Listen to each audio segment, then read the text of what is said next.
কোন বেনামাজি মুরতাদ ব্যক্তি যদি জবেহে করে, ওই ব্যক্তির দোকান থেকে গোশত কিনে নিয়ে এসে খাচ্ছে, এটা হালাল না হারাম? মানে বেনামাজির জবে করা কিছু খাওয়া যাবে না। কেন?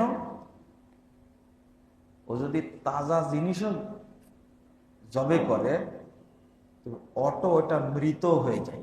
কি হয়ে যায়? মৃত।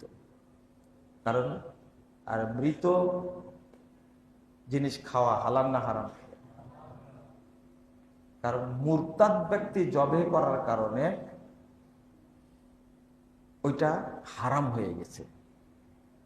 এতটুকু মনে হয় আমরা কেউ ভাবিনি, তাই না?